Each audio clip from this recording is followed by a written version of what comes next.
আমারে মানুষ হওয়াটা বড় কঠিন।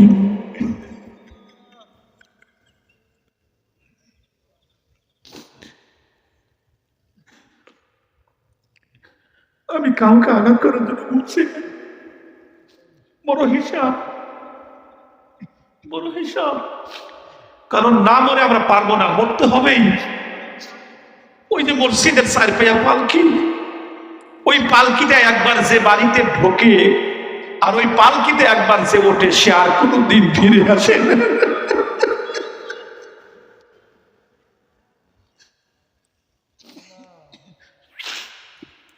কই পাইবেন মুসলমান?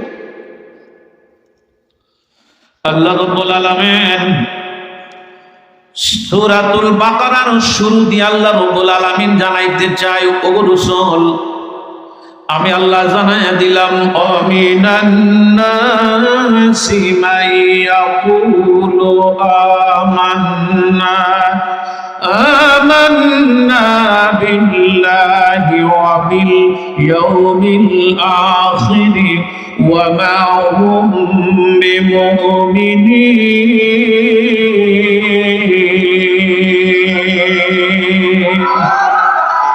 নবী গো, আপনার কাছে এসে অনেকেই বলে আমরা মুসলমান, ঈমান এনেছি। নবীর ভিতরের খবর আপনি জানেন না, আমি আল্লাহ ব্যতিরেকে আমি ওর ভিতরের খবর জানি। মুসলমান না মুনাফিক? এ মুসলমান ভাইরা আমার, আল্লাহ জানায় দিতে চায়, ওরা মুখে বলে ঈমানদার, ওগো নবী মূলত ওরা ঈমানদার নয়, ওদের ভিতরে ঈমান নাই, ওরা হলো মুনাফিক। ওরা মনে করে আল্লাহ এবং রাসূলকে ধোঁকা দেয়। ওদের পরিস্থিতি কেমন? ইউখাদিউনাল্লাহ ওয়াল্লাযীনা আমানু ওয়া মা يخدعون إلا أنفسهم وما يشعرون।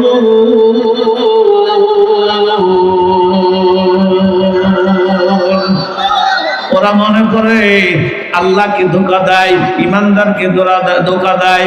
না রাসূল, মূলত ওরা নিজের ধোঁকা নিজেকেই দেয়।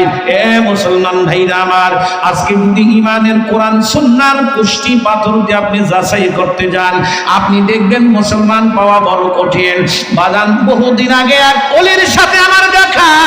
ওই আল্লাহর ওলি আমাকে বলছেন, সাইফি সাহেব, আরো সে যেমন একটা কোড আছে, দুনিয়ার মধ্যেও কোড আছে।